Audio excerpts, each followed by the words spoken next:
Some years ago, I took a pilgrimage trip to Badrinath, and if any of you have been there, some of you have been to Badrinath? A few of you have, one or two. It's a wonderful trip to take, and when you go to Badrinath, there is one of the traditional things to do was to attend the puja there at the temple. And before attending the early in the morning, and before attending the puja at the temple, it's also traditional to take a dip in the bath. There's a tank there right on the banks of the Alakan River. The temple is there, and there's a temple there. And this, now whose is that? Is that mine or yours? And we can turn those off. And then right there, there's a tank where hot springs come out of the ground right there. And I suppose that's why they built the temple there. Maybe it's certainly convenient. The hot springs, the water comes into quite a large tank, maybe as long as this room here. And so, having gone there, made the pilgrimage there, I thought, well, it's appropriate. I'm going to take the dip in the tank and then go into the puja. So I got up very early in the morning. It was about 4 o'clock in the morning, and I went down there, and there were people there already, but not many. And I undressed, and I was ready to go into the tank, and I put my toe, you might say, in the water. Oh, was it hot. And then I said, and I reached down, I put my hand in the water. Oh, that was hot. And I said, but I had a little cup with me, a little container for holding water. So I sat down, and I thought, this is too hot. I can't get in here. And I dipped myself down in there, and the water was about this deep in the tank. So instead, I kneeled down on the side of the tank, and I scooped out the water, and I began to kind of pour it and wash myself. And I thought, like this. And as I was doing this, a sadhu who apparently lived up in Badrinath at that time of the year had his loincloth, and he came next to me. He walked up next to me, and I glanced at him, and he jumped into the tank. Now, I thought, he jumped right in. He surfaced, he was in there, he was okay. He surfaced, and he jumped in the tank, and here I was with my little cup doing this. And that, to me, that struck me, that's a metaphor. That's a metaphor right there. He jumped right in the tank, and I was dipping myself very carefully. So I put my cup down, and I jumped in. To this day, that is the hottest bath I have ever taken in my life. And I did not let out a scream, but it was almost at that point. And I very quickly, and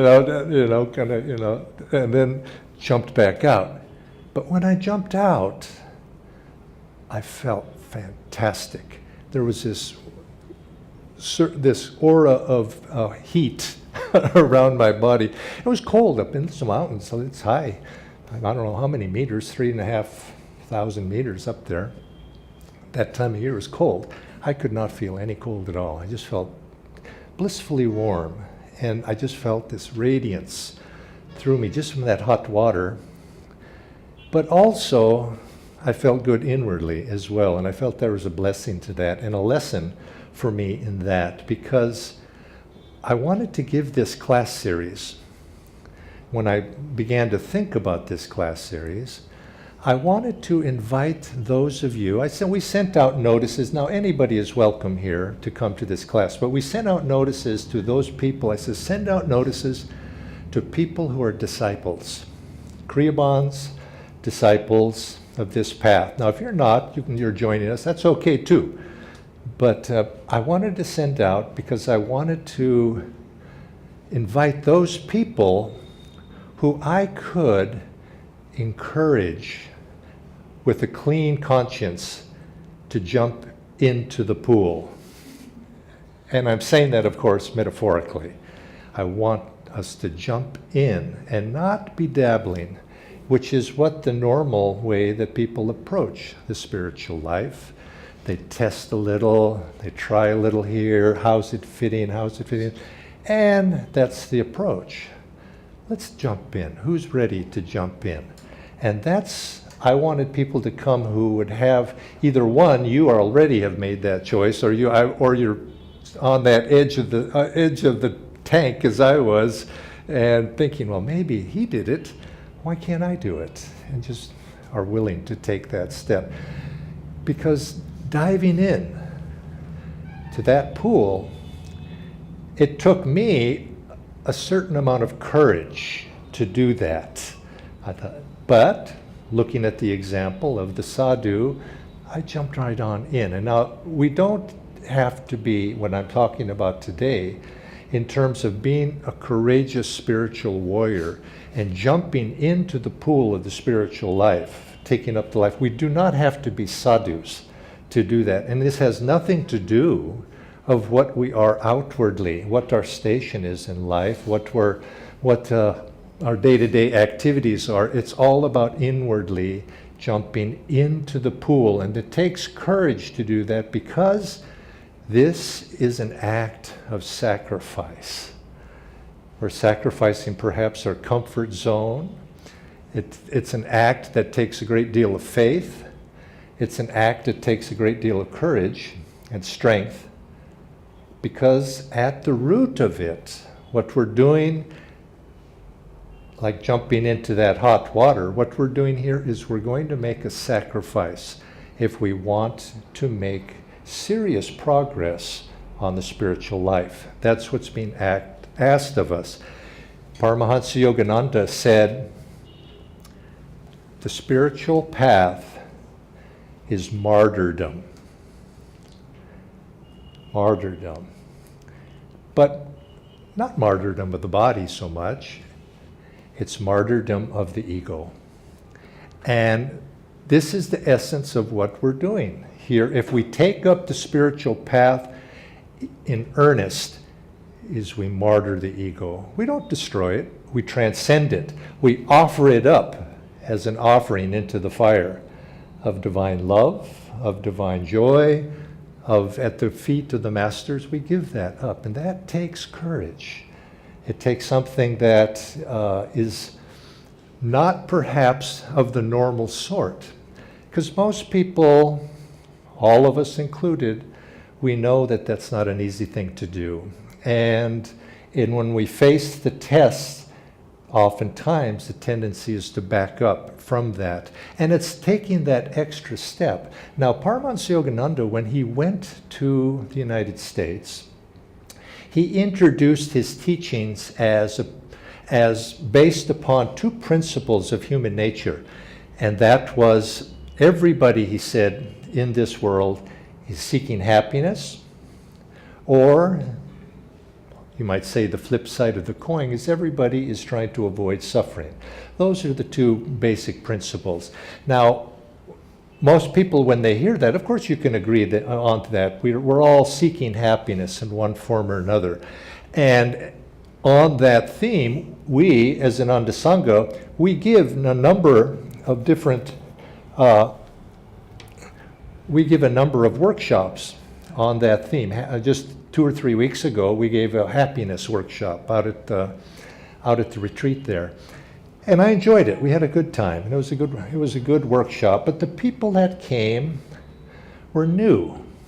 They were not disciples, particularly. Maybe 1 or 2 were.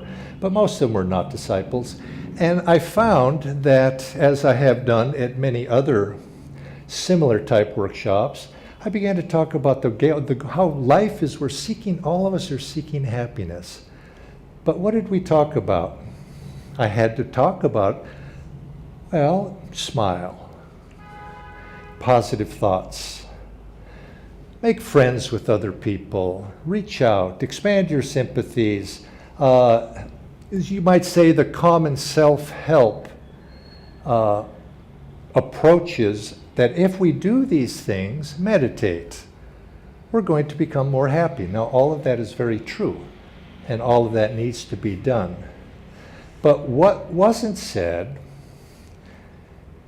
because it wouldn't have been appropriate for that audience, you see. What wasn't said as all of these things, yes, they lead to happiness, and this tends to be the common man's approach to what happiness is. You do good things and good things happen to you, and that's fine. But really, happiness comes when we do something more. We have to make that sacrifice. We have to sacrifice the ego. We have to go beyond the ego. And this is what Krishna and Arjuna are talking about in the Bhagavad Gita. In order to do that, we have to make that sacrifice. And it takes a certain amount of strength and courage to be able to do that. I'd like to read something from the autobiography of Yogi. Actually, my scribe, I'm going to make certain points here. The first thing, so we can remember them, martyrdom of the ego. Now, I'd like to read a little something from what Yoganandaji says about this.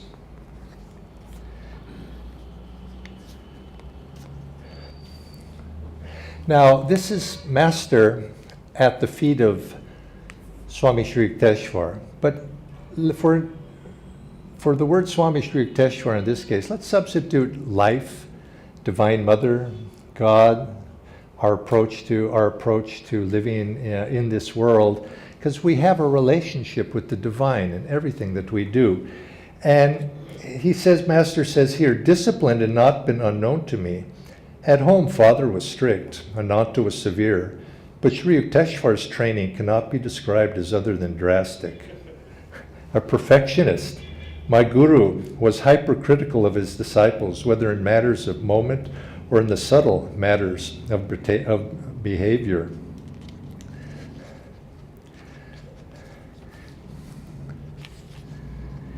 If you don't like my words, you are at liberty to leave any time, Master assured me.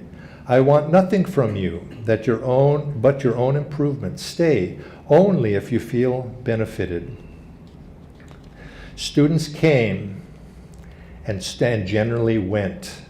Those who craved a path of only sympathy and comfortable recognitions did not find it in the hermitage. Master offered shelter for the eons, but many disciples merely demanded ego balm as well. They departed, preferring life's countless humiliations before any humility.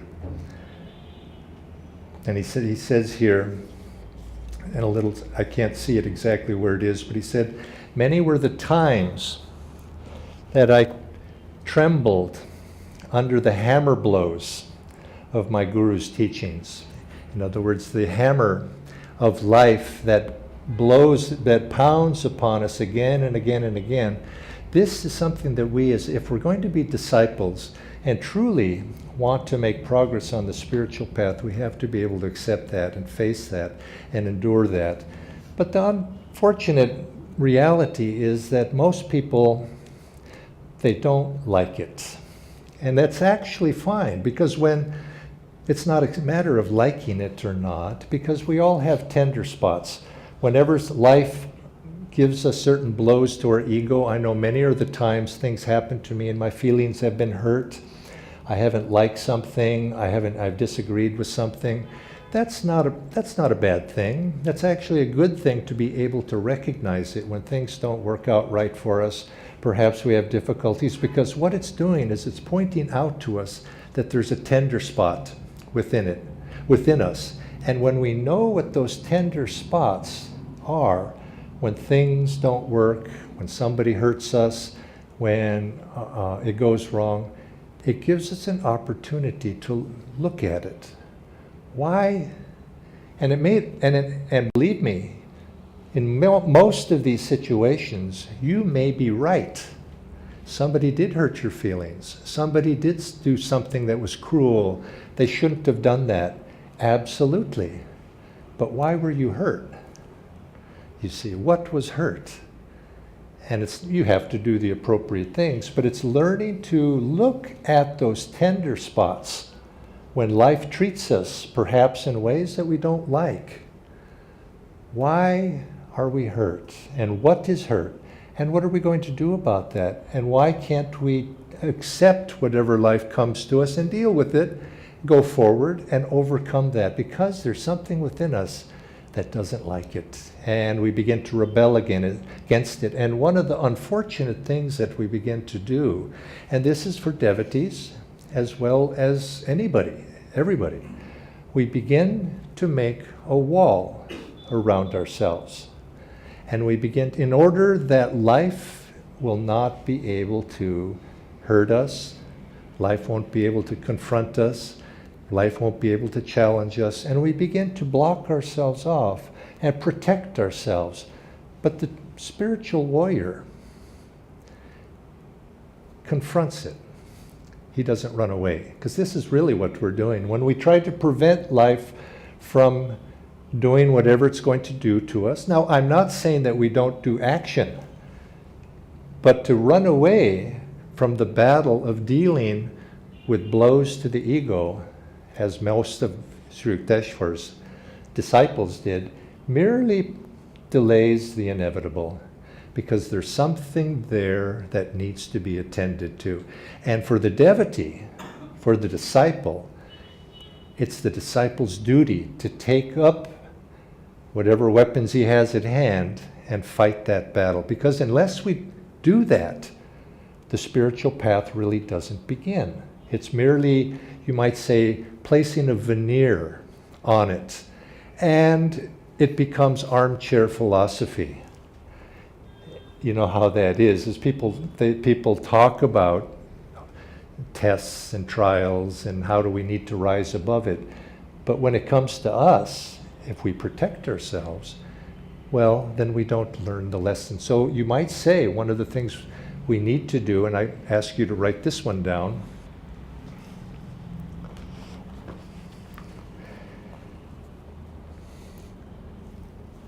three things. Be willing to change. And this is what it is. You have to be willing to accept what comes to you and change. And don't build a wall around yourself to protect yourself. Be willing to say, I'm going to face whatever it is that comes to myself. And you could say, Swami Kriyananda had a saying for this in his teachings when he would interpret Yogananda's teachings for us students. And we repeated it over and over and over again. He did. And he said, say yes to life. Now, that means when life comes to you, don't run away. Face it and say yes to it. By saying yes, you mean I accept whatever comes to me so that I can deal with it and expose myself to whatever is happening and do the needful thing, even though it hurts. It hurts to be able to do that, because whenever the ego is pricked, there's something there, and we want to justify, we want to rationalize all the reasons why you were a bad fellow and to do that to me, and he was wrong, I was right. And that may be true, but still, why are you angry? Why are you hurting? And that's what we want to come to. You be able to accept life. And so Swamiji would say yes to life. Being able to open that door so that it comes in. And so, you wrote it, say yes to life. Now, I would say it in another way as well. This world is like, when you have a dull blade, you want to sharpen that blade, they have the grinding stone that turns. Life is going to push you, all of us, if we're real disciples, life is going to push us against that grinding stone through circumstances in order to make us sharp, in order to grind away all of those things that keep us dull. It's going to push us.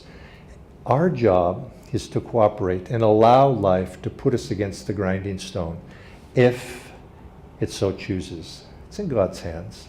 Guru gives us the discipline that we need, and we allow ourselves to be against that grinding stone, to be sharpened, so that we can do what is necessary in life. And this is the job of a disciple. And what separates those disciples who truly make progress. And what is the progress that we're speaking of? They change. They change from who we are to who we want to become, and who ultimately we are in God's eyes, because it begins to burn away all of those impurities. And yes, it hurts. And yes, it's painful. But the warrior is somebody who is willing to accept that in the performance of what his duty is. And Arjuna's duty, our duty in this battle of life, is to fight that battle and to change and to allow the Guru to be able to instruct us, to be able to take us to that point that we want to be. Now you notice in the Bhagavad Gita, the first thing, of course, in this, Arjuna was faced with that battle. He came, life was pushing him up, you could say that inward battle. What is the first thing he did? The first thing he did was he appealed to Krishna. He brought Krishna. Krishna was with him, and he asked Krishna after complaining through chapter 1 of all the reasons why it was not fair. Why am I in this position? Why do I have to do these things? I don't like to do these things. All of this, at the end of that, he says, I'm confused. Krishna, you teach me. You tell me what to do. Now that was the first step. So now for us, you could say, we think we're in this battle alone, but if we're disciples, and again, going back to where we started, I wanted to speak to disciples. We are disciples. And so as the disciples, our first duty, if we want to display courage, be courageous enough, is to ask the Guru to help us. Now that too takes a certain amount of courage, doesn't it? To be able to ask for that, to the disciple, you take my life into your hands. It takes faith to be able to do that, to be able to offer ourselves up for that guidance, and then to be able to actually accept that guidance and to actually act on that guidance. That too is the mark of a warrior. But that's where you might say it begins. But then we have to take it a step further as well. Swami Shri Yukteswar said that inevitably, it's every one of our destiny to eventually come onto the spiritual path. Every soul eventually comes at some point. It may take days of Brahma, but sooner or later that time will come, because we begin to become curious. We find, as Yogananda said, the monotony of birth after birth, and unfortunately suffering begins to impel us to be able to find a way out. And we begin to then, over the period of time, and he said especially in this age that we're entering into right now, Dwapara Yuga, it's in such an age that we begin to have a glimpse that there's something more going on in this world beyond merely matter, material things. And that little bit of, you might say, the curtain is being pulled aside, or maybe like these curtains, they're not exactly totally blocking out the outside light. We can see through them a little bit. And so it is, life itself begins to become a little bit transparent. We know, we have suspicion that there's something more on the other side of those curtains. And this suspicion begins to grow until finally souls begin to wonder, what is it? What's on the other side of that curtain? Because what I have right now, I know, is not the true reality. I'm not ever going to be totally happy in the situation I am in now. And we begin to inquire, we begin to look beyond, and we begin to seek that until finally, he said, you begin to get a glimpse. And when the curtain is pulled aside every so often, you begin to get a glimpse. You begin to thirst and to hunger for what's on the other side of that curtain. And I suspect all of us are here because of that. We have a suspicion that there's something more going on here. And we've had little glimpses. And it says, cultivate that. And as that cultivation grows, you'll find that that becomes the motivating factor of your life. That becomes the central factor of your life. But I would say, now maybe you've gone too far already for me to say this, but I would say it's like the story of the boy who goes to the yogi and he says, The yogi says, what may I do for you? And the boy says, I want to become a yogi like you, and I want to find God. What should I do? And the yogi tells him, for you, he could see in the boy's heart. He says, for you, I recommend you go home and don't take this up. And the boy was very disappointed. And he says, but the yogi says, but if you really insist, and I say you get started, but you must understand that once you start, you have to go all the way. Because once you get a taste of something, that taste of the divine, which is latent in all of us, begins to awaken within you, and it will not let you be once you start to awaken it. Because that it begins to work within you that you want that, and you want that, and you want that. And eventually you have to follow that. And what you're doing as you follow that is you are opening yourself up to the hammer blows of life to push you against that grindstone. And if you do that willingly and cooperatively and joyfully, you'll find that you begin to experience great benefits from what the spiritual path. You begin to find that your life begins to change. It's for the better. But I somewhat I'm a little bit dismissive when sometimes the impression is given that once you take up the spiritual path, everything goes easy for you. It's not the case. It's your salvation to take up the path. But we must understand that we're taking up work that has to be done. And that work can be difficult. And yet, at the end of the road, there's bliss at the end of that road. But the journey is not a smooth one. There is no such thing as a smooth journey to spiritual liberation. We have to make the sacrifice. And this is where Swami Sri Yukteswar starts in his book, The Holy Science, when he, on the chapter called The Procedure, he says the spiritual path is sacrifice. Sacrifice, of course, of the ego. Sacrifice of this false identity. But then he goes on, and this is going to be one of the topics of the how-tos of next week's class. But he goes on to say that there are two particular qualities that the devotee, you and I, need to work on to get started on the spiritual path, to make that significant progress that all of us are looking forward to. He said the first one, actually it's the second one, but he does say it's the most important one. And these are the two that we're going to talk about in the weeks ahead. He says the two of them are Shraddha, faith, love of the awakening of the love of the heart. We must awaken the heart's natural love in order to take one step on the spiritual path. We cannot take one step without awakening the heart's natural love. Now, to awaken the heart's natural love, I'm going to leave this. This is in the weeks ahead. Nayaswami Devarshi is going to be speaking on this topic in a couple of weeks.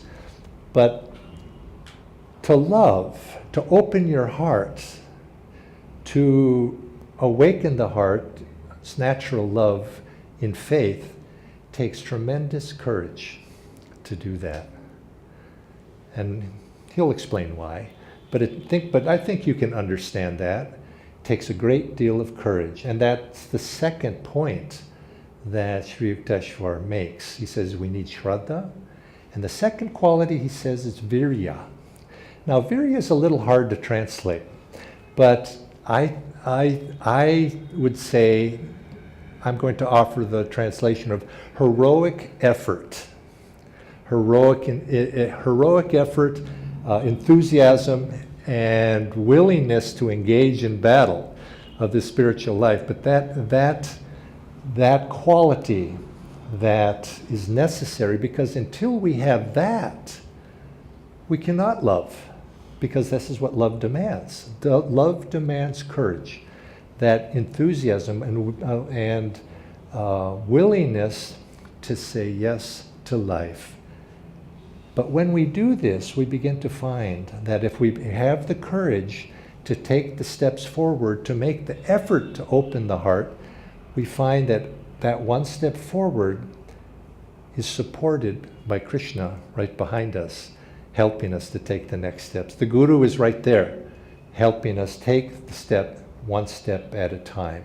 And these two together propel us on the spiritual path. Years ago, Swami Kriyananda, when he was put out of self-realization fellowship, he says that it was a number of years. I met him in 1968, and to some degree he was still suffering a little bit from it. Was still hurtful to him. It was a very hurtful experience. Happened in 1962, and it took him many years to be able to come to the point of reconciliation inwardly and understanding. But he says, even in those years, in the 1960s, after that occurrence, he was in great turmoil, inner pain, suffering. He says, but even in those years of suffering, he recognized on some deep level, underneath the waves of suffering, there was a deep ocean of joy underneath it. But unfortunately, he recognized it at all times. That joy was there, but that pain had, you might say, brought him up to the surface where the waves were. And he wrote a letter to Ananda Ma, who had been very dear to him, and she and he had a very nice, like mother-son relationship. And he wrote to her for advice and counsel, and she wrote back. Very simply, she said, take this experience as your Guru's grace. And he says, when I received that, I could think of many things ways that I could interpret what had occurred to me. But Guru's grace was one that I just could not accept. At that time, he says, I could not accept it, as that was my Guru's grace, even though she had said it. So on one level, yes, and then in his heart, no. But he says, as time went by, he began to see that this was actually the truth. It was his Guru's grace, that the Guru was there all the time. But you see, it was only as time passed that I began by saying he was suffering. It was only when Swami was able to drown that he was able to experience that bliss, that joy that was underneath. You see, because the he, it's like we put it in terms of I am happy. Now today I'm unhappy. Now I am happy. Now I am unhappy. I am suffering. Now what is that? It's the I. It's only that little I who is identified with this ego I. That's what suffers. That's what's happy. You see, when we talk about happiness in these happiness webinars, we're talking, how can I make this ego self happy? And if I don't do that, this ego self is going to be unhappy. Well, okay, it's important. I don't mean to minimize that. It's important we understand that. Because once we understand that, we begin to gain control of that. And ultimately then, we realize I have to take that I and I have to drown it. I have to go beyond it. I have to allow Divine Mother to take charge of my life. We have this purification ceremony we do here sometimes, and we ask the masters to take charge of our lives and come into us and take charge of our lives. And in that way, we give ourselves up so that the God, Guru's life guides us properly in the right way. And it's only when we can do that that I disappears.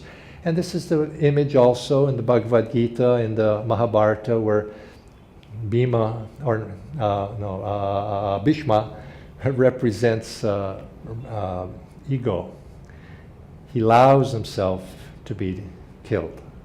You see, the ego is actually our friend because it separates us from the animals and it allows us to make choices. But then eventually we have to be able to give that ego up. Now there's a parallel story in the Old Testament of the Bible. And I'm going to end with this because I affirmed I'm going to allow questions without going too long. There's a parallel story in the Bible where Moses brings the Israelites away from, they were captured and slaves in Egypt, and through a series of miracles and phenomena, they're allowed to go free. And Moses leads them to the promised land. The promised land. He was going to land a land of milk and honey. He was going to lead them there and lead the Israelites there. Well, this is all very symbolic of leading ourselves to the promised land. And Moses, as Master said, represents ego. But Moses is a wise soul, and actually, Master said that in ancient times, Moses, the historical figure of Moses, was a liberated master.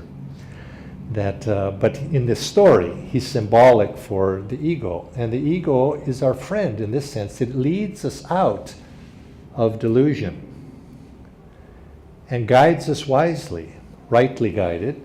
He was wise ego. He was a wise man. He wisely guided us out. But in the story, there's an interesting thing. 40 years it takes him to cross this little space, and he takes them to the land of Israel, now Israel, Palestine.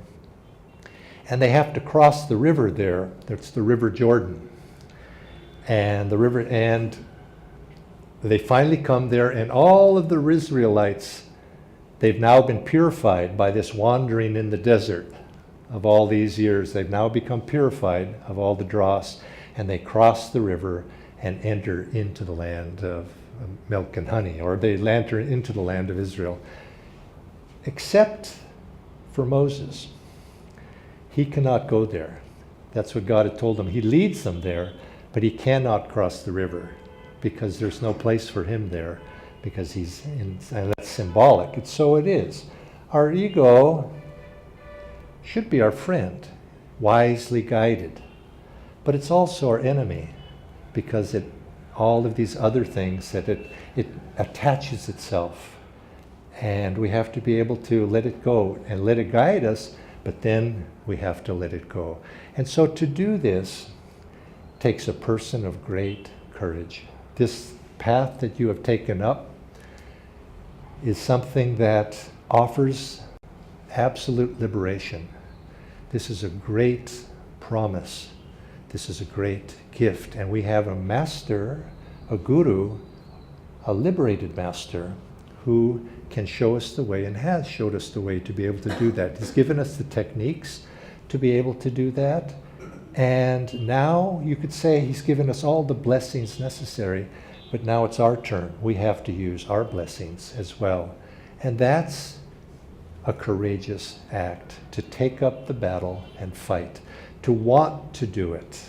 And I go back to where we started with that sadhu jumping into the pool. That's what we want to be. Take the jump. Now, what does it take? It takes courage, yes, but it also takes faith as well. You see how faith, it could have, I didn't know how hot it was.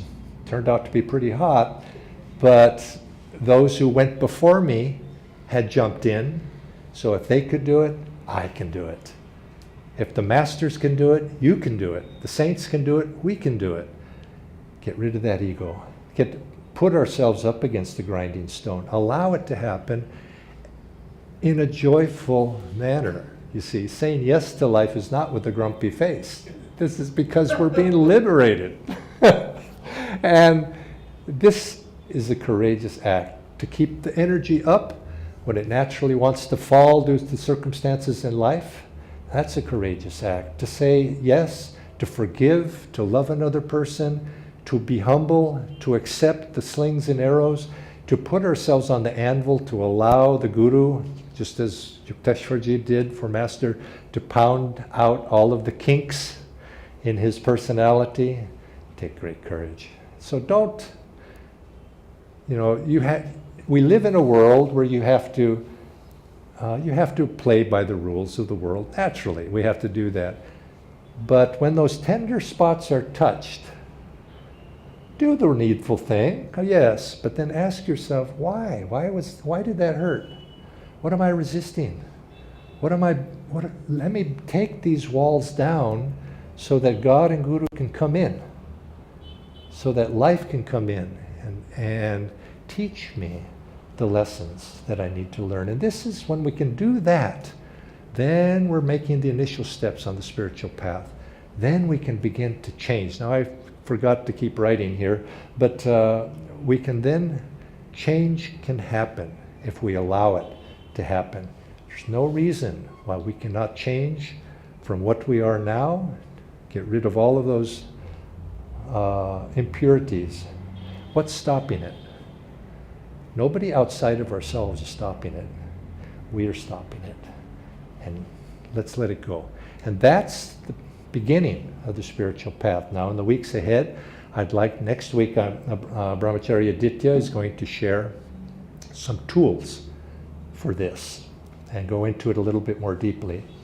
And then we're going to, Brahmacharya, or Nayaswami Devarshi is going to cover the second one of those two, that Shraddha, that the heart's natural love, and why that's important, and then how also. So in two parts. He's in the back over there, so I'm giving him this assignment. And I'd like to invite you at this point to ask questions, and then we have a few minutes. It will take as long as needed, but ideally at 12 o'clock we'll end. So, do we have any questions? Oh, please, you got somebody there? I'm going to ask Devendra. Ask a question. Premdas, you ask a question. I should have prepped these guys ahead of time, because until one or two ask questions, the rest nobody else will ask. Okay, yes, we go on. I have a question. If we know the problems in advance, then it is easy to handle. But if we don't know what is the extent of problem and up to what extent it can, we should face it, then it becomes difficult. We start losing hurt in between. Yeah, that's true. Now, what's the question in that? That's an observation. I agree. So the question is that, can we know the extent of problem? Is there some way by which we can get some information in advance? Well, he's asking, is there some way to foresee the problem? So if you know the problem is, now we've just said the basic problem, of course, is the fact that we're identified with this body and these personalities. And so that we know that. So now you could say everything else is in preparation for when that identity is going to be attacked. But life has this, life is arranged to poke you in such a way that you're going to hurt. Because if you're immune to it, then what lesson? You've learned the lesson already. But there's things when we have, you might say, a little bit of, we have the armor, we're in battle, we have a little spot on us that is not immune.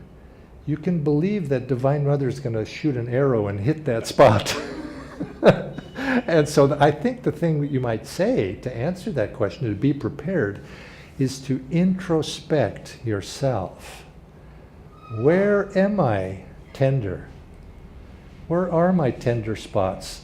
And we often will, if we're honest with our self-honesty is absolutely critical. If we're self-honest, we sort of have suspicions where that might be. Now, there's two approaches to this. The first is, I know I'm sensitive about certain things.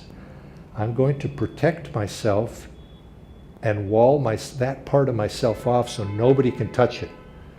Nobody will see it, nobody can touch it, nobody can, and it's protected. Now, that's one approach, and you know what'll happen sooner or later. The arrows are going to keep coming until finally it comes and it finds its way in there. Sooner or later, it has to. The other one is to, of course, make yourself stronger ahead of time and try to, little by little, anticipate it, and you can work on it a little bit, and to allow it to come into you a little at a time. And I know when I first came onto this, not exactly a good image or example, but for example, when I first came into joining Ananda and getting involved in here, I had tremendous stage fright getting up and talking to a group of people. I was in my 20s at that time. I'd never talked to anybody, and so when I got up in front of people, I would freeze. I was so nervous, and I said, "This isn't going to work. I have to do something about this." And little by little, but so you take it a little at a time. You try to put yourselves in situations where you can speak for a minute, 2 minutes, and little by little. And so eventually you relax, but that was a skill. These things we're talking about here today are more subtle. They're much more subtle. There's those things of the heart. And the wrong approach, now if your heart wants to open but it's going to be hurt, the wrong approach is to make it hard. Nothing's going to penetrate in there. I'm not going to allow anybody in there or anything in there because I'll be injured. And that doesn't work. But it happens, and we have to slowly gain the strength, the confidence, Guru's help, to be able to open ourselves up to life, to come in and assail us, and be willing to do the work necessary to improve that situation. But remember, we're not alone in this. This is, I think, the benefit of having a great master on our side. God's on our side always, but Guru's there, and we're not alone. And Swamiji, in relation to that stage fright question, he shared that one of his fellow monks had that problem, and I think it was he just envisioned everybody as cabbage heads. Or how was it? Was that right, Deborah? The cabbage heads, that they were fools, in other words, and then they didn't mean anything. And so whatever it takes, now that's not, I don't recommend that, but you start where you are and you work your way up. So that's all you can do. Prepare yourself. You have to prepare yourself. But believe me, Divine Mother finds a way to find you. Yeah, she'll tap you. But when there's no you there to be tapped, then you're free. You see, there's no you there anymore. Just like Swami, there was no he there to be suffering anymore. And then he was able to dive down into that ocean of joy, and that came up to the surface, and then he let it go. So we all have our challenges. Any other questions? Yes, ma'am. As you said that Divine Mother is going to hurt us at trials. She's going to test you. Test Now, whether you're hurt or not, that's up to you. So, we have to take certain actions. Yes. We have to do whatever is needed to do. But how we will understand that whatever actions we are taking, those are ego acting as a friend or as an enemy? How we will understand? How do you understand if Means if certain action we are taking, that ego is guiding us as a friend? well, to the degree that you are attached, and what does the Gita say? The Gita says, act with no expectation of the results of the fruits of that action. And ultimately that means feel that it's God and gurus that are acting through you. As long as you are acting, to some degree, you're going to eventually be karmically creating repercussions. But that's where we are. So you have to act. That doesn't mean you shouldn't act, because that's, again, the Gita says we have to act. We're forced to act. So you have to act in the best and highest way possible. And if you do, then the karma is very moderate, and it's, and then eventually, it's like Ramakrishna used to say, you have to use one splinter. You got to have a splinter in your hand. You use another splinter to get that splinter out, and then you throw both away.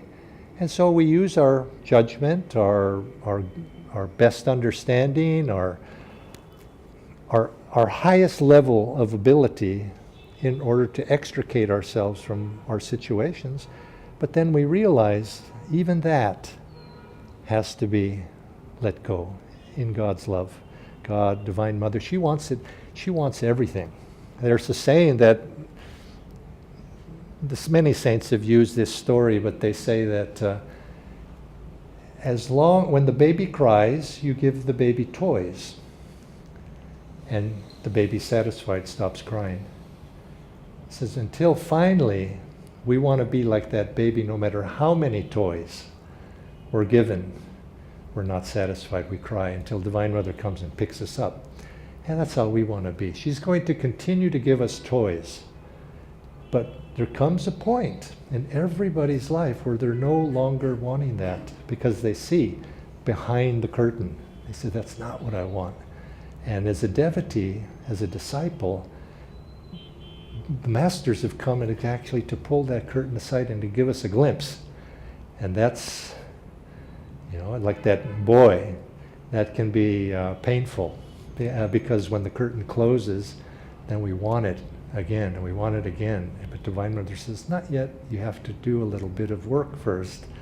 And then you say, I want to do that work. And she says, okay, Masters. Then the Master says, okay, and begins to work on you. And that, of course, is willingly to allow the Master to purify us and to participate joyfully in that process. That's what discipleship's about, joyfully participating and not hiding from it, running away from it and pretending, rationalizing why that person acted in such a bad way to me. That maybe he did. Did you? Maybe. Maybe he did, but that's his karma. That's his karma. I'm the one that received it, and how do I react to it? And that's my attachments are going to determine that. So, yeah. Snell. We always hear that shouldn't expect results from any karma. It's very hard not to expect from karma. I know, but there again, I would say it's not all or nothing. You see, we have to gradually go up the ladder toward you. Yeah, of course, you expect a certain something. And as long as we're in this play, yeah. Just 1 second. It's not just gratification of work, but when you're raising a child, you expect him to grow, and that is also expectation. I mean, that kind of expectation. Yeah. So how do you? Well, you could say there's tamasic expectations, rajasic expectations, and sattvic expectations. We pray to God, and we have an expectation that God will answer us, that God will lift us up. And yes, that even too is an expectation, but it's sort of like what I think of it is, but it's a pure expectation. It's a very sattvic expectation. It's a good, and so we should strive for that. That's good. For most of us, we want that. But Yogananda said something interesting to one of his disciples. He asked the disciple, do you pray? And the disciple says, yes, I try to pray all the time. And he says, what? But you pray to God. You should pray in God. And in other words, as long as I am praying to God, you see, there's still that separation, you see. And so Yogananda, because now this was a very advanced disciple, and so you have to understand the context. But he was saying, no, for him, it was not enough to pray to God, because there's an expectation of back and forth that I'm separate from you, and he was saying you should pray in God. You should become go dive deeply so that you and God are in the same. You see, you've immersed yourself in God, and then where can there be expectation, because there's no separation. You see, so that's what he was telling him. So I think it's the same thing here. As long as there's separation, there's still a little bit of identity. You see, from I'm different, God's outside of myself, far away, close, whatever, but still outside. So, but that's the summation of the spiritual journey of the disciple, getting to the point of finally, like the one, what was the disciple's name? He was the devotee. He was praying to the altar. He was putting flowers on the altar until finally he says, I understand that it is the one I have been worshiping is in me, is in everything. And he says, I bow to myself. And he began to drop the flowers on his own head, because he went into merging with that divine, and there was no separation. And everything was the divine at that point. And that's, to make that jump, that takes the Guru's grace. The Guru has to reach down and jump us. I cannot make that. I have to give up that I, and then the Guru and God's grace takes over. So I'm going to call it a day. We went 5 minutes over, and I'm a fellow who likes to be prompt and be true to my promises of ending at 12 o'clock. And so this is like I said, these classes will continue. We'll go forward, and we'll start every Saturday at 11 o'clock and roughly till now, 12 o'clock. So thank you all for coming. If you know other disciples who would be interested in coming, bring them along, because we're going to cover, basically, as I said at the beginning, we're going to have discussions on the discipleship level, for, you might say, a little under the surface, what we wouldn't necessarily offer at a introductory lecture. And we want to cover the basic format of Master's teachings that our path of Kriya Yoga is based upon. So many blessings to you, and thank you so much for coming this morning. Om Guru.